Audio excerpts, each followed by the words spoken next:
2 కోట్ల రూపాయలు ఖర్చు పెట్టాం.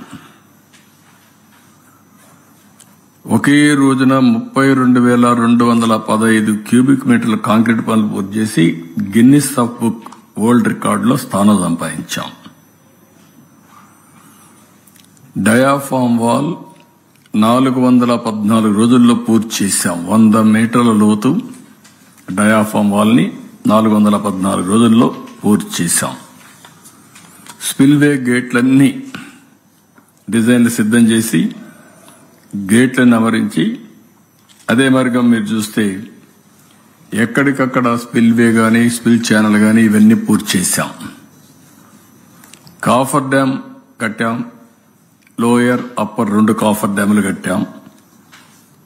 ఎప్పటికప్పుడు కేంద్రంలో ఉండే ఉమాభారతి ఆనాటి మంత్రి, తర్వాత నితిన్ గడ్కరీ ప్రధానమంత్రి గారికి కూడా ఎప్పుడప్పుడు బ్రీఫ్ చేస్తూ ఈ పనులన్నీ పూర్తి చేశాం. 4,114 కోట్ల రూపాయలతో ఆ రోజు పునరావాసం చేశాం. పునరావాస కార్యక్రమాలన్నీ పూర్తి చేశాం. ఎప్పుడు కూడా కేంద్రం డబ్బులు ఇవ్వలేదని పనులు ఆపలేదు. ముందు మనం రీఎంబర్స్ చేస్తే ఎప్పటికైనా వస్తాయనే ఉద్దేశంతో ముందుకెళ్లిపోయాం. ఆ విధంగా మీరు చూస్తే 2014-19 11,762 కోట్లు ఖర్చు పెడితే 4,995 కోట్లు వాళ్ళు ఇచ్చారు. మిగిలింది వాళ్ళు ఇవ్వకపోయినా మనం ఖర్చు పెట్టాం. మళ్ళీ తర్వాత వచ్చింది ఆ డబ్బులు, అది కూడా నేను చెప్తాను. ఈ విధంగా మొత్తం ప్రాజెక్ట్ ని ఒక ఎట్టి పరిస్థితిలో ఈ ప్రాజెక్టు పూర్తి చేయాలి అనే తపన, ఒక డిటర్మినేషన్ తో ప్రభుత్వం ముందుకెళ్లాం. అయితే 2019 గవర్నమెంట్ మారింది. మళ్ళా ఆ ప్రాజెక్టుకి శనిగ్రహం దాపరించింది. బాధ, ఆవేదన, కసి ఒకసారి కొన్ని రోజులు డైజెస్ట్ చేసుకొని కూడా చేసుకోలేం. ఎందుకంటే మీరు చూస్తే 82 సార్లు నేను నెలవారీగా హైదరాబాద్ లో ఒకప్పుడు సర్ప్రైజ్ ఇన్స్పెక్షన్స్ 75 సార్లు వెళ్ళాను. ఈరోజు ఆ సిటీ అమారుగా ఉందంటే 75 సార్లు చరిత్రలో ఏ ముఖ్యమంత్రి క్షేత్రస్థాయి పరిశీలనకు పోయి ఉండరు. బస్సులో వెళ్లడం, తిరగడం, బస్సులో ఇన్స్ట్రక్షన్స్ ఇవ్వడం, అక్కడి నుంచి సెక్రటరీకి పోవడం, అవన్నీ చేసి డెవలప్ చేశాం.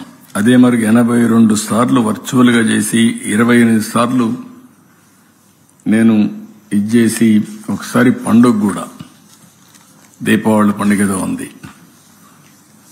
ఆ రోజు నేను అమెరికాకు పోతూ గడ్కర్ని నాగ్పూర్లో కలిసి ఆ రోజు కూడా ఆయన ట్రబుల్లో పెట్టి ఈ ప్రాజెక్ట్ గురించి మాట్లాడి వెళ్ళాను. నేను ఆ రోజు ప్రాజెక్టులో వాళ్ళు కొన్ని విషయాలు చెప్తే నేను చదువుకొని రాత్రంతా మా సెక్రటరీలందరూ చదివించి నేనే హైకోర్టులో సుప్రీంకోర్టులో లాయర్ మారిగా వాళ్ళ దగ్గర ఆర్గ్యూ చేశాను. వర్డ్ టు వర్డ్ మీరు చెప్పండి, మీరు అంటున్నారు ఇది సెంట్రల్ ప్రాజెక్ట్ కాకపోతే ఏమవుతుందని కూడా ఆర్గ్యూ చేశాను. వాళ్ళు కన్విన్స్ అయ్యారు. అంత ఇదిగా చేసిన ప్రాజెక్ట్ ని విలువ తెలియని వ్యక్తులు వస్తే ఏ విధంగా ఉంటుందో అదే జరిగింది. విలువ తెలియాలి, వాల్యూ అది ప్రాజెక్ట్. ప్రజలకు ఏం కావాలో తెలియాల్సిన అవసరం ఉంది. విలువ తెలియని వ్యక్తులు మీరు చూసినప్పుడు నేరుగా సైట్లో very crucial small work, coffer dam కొంత పూర్చాలి. అండర్స్టాండింగ్ ఇంజనీర్స్, అప్పుడుండే service provider, contractor before rainy season లో అది పూర్తి చేసేసరికి ప్లానింగ్, ఎగ్జిక్యూషన్ ఎవ్రీథింగ్ కంప్లీట్ చేశాం. ఆ సమయంలో ప్రజాస్వామ్యంలో మార్పులు జరుగుతాయి. ఇది చరిత్ర. ఆ మార్పు ఎంతవరకు పోయిందంటే ప్రమాణ స్వీకారం చేసిన తొలి రోజునే పోలవరం పనులు నిలిపేమన్నారు. Can you imagine?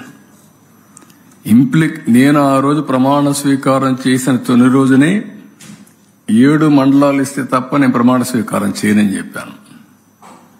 అది నా దూరదృష్టి. ఆ 7 మండలాలు ఇవ్వకపోతే ఏమవుతుంది? జూన్ 2వ తారీఖున 2 రాష్ట్రాలుగా ఏర్పడతాయి. ఏ పని కావాలన్నా 1 ఇంచ్ ఇది కావాలన్నా మళ్ళా ఆ రాష్ట్ర అనుమతి కేబినెట్ లో గాని అసెంబ్లీలో పెడితేనే అవుతుంది 2 రాష్ట్రాలు వచ్చినప్పుడు. అలాంటిది ఫస్ట్ టైం తీసుకొచ్చాం. వీళ్ళు ఏం చేశారు, ఫస్ట్ టైం వస్తానే ఆ సాయంత్రమే ఆర్డర్స్ ఇచ్చాడు. సైట్ లో కూడా నిర్మాణ సంస్థ ఉండకూడదని జూలై 29, 2019 నోటీసులు జారీ చేశారు. అంటే సైట్ లో కూడా ఉండకూడదని వెళ్ళిపోయి ఇక్కడి నుంచి మొత్తం మూటముల్లి తద్దుకొని వెళ్ళిపోమని చెప్పి తరివేశారు. అక్కడి నుంచి ఆఫీసర్ని షిఫ్ట్ చేసేశారు. ఎవ్వడూ లేనటువంటి అనాథగా ప్రాజెక్ట్ తయారు చేశారు. అంటే గర్వమా, పొగురా, లేకపోతే మనిషికి అహంభావమా, లేకపోతే చేతగాంతనమా, లేదంటే పిచ్చితనమా, ఏదైనా అనొచ్చు మనం.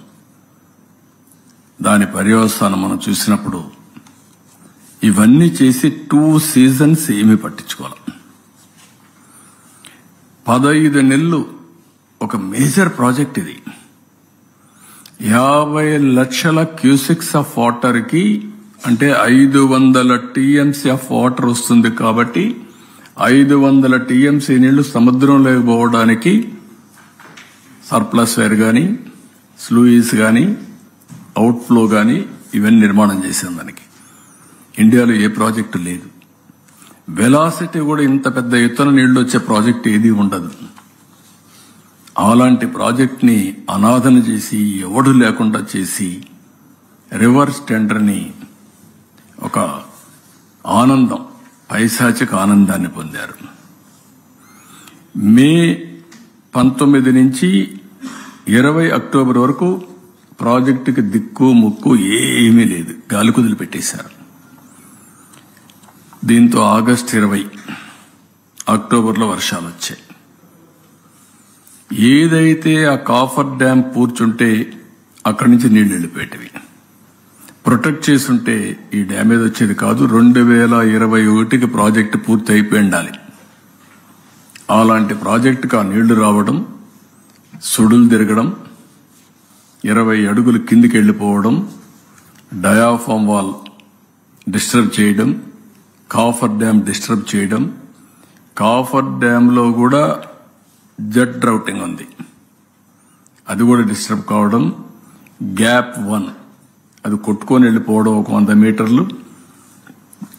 చరిత్రలో ఎప్పుడూ రానటువంటి నష్టం జరిగింది. ఈవెన్ వీళ్ళు కట్టినటువంటి గైక్ బండ్ కూడా కుంగిపోవడం, ఇవన్నీ జరిగాయి. ఇవన్నీ జరిగి మీరు చూస్తే ఎంత బాధేస్తుందంటే 19-24లో వీళ్ళు ఖర్చు పెట్టింది 4167 కోట్లు. గవర్నమెంట్ ఆఫ్ ఇండియా ఇచ్చింది 8382 కోట్లు. ఆ టైంలో పాత బకాయిలు కూడా ఇచ్చారు. 3345 కోట్లు కాంట్రాక్టర్లకు కూడా డబ్బులు ఇవ్వకుండా ఇప్పుడు పెండింగ్లు పెట్టేసి ఈ డబ్బులు డైవర్ట్ చేసుకున్నారు.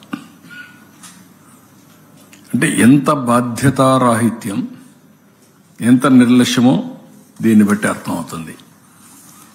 అక్కడి నుంచి ప్రాజెక్ట్ ఏమైందో వదిలిపెట్టేశారు. తర్వాత గవర్నమెంట్ ఆఫ్ ఇండియా ఇవన్నీ చూసిన తర్వాత అప్పుడే గవర్నమెంట్ ఆఫ్ ఇండియా 2 సార్లు వార్నింగ్ ఇచ్చారు.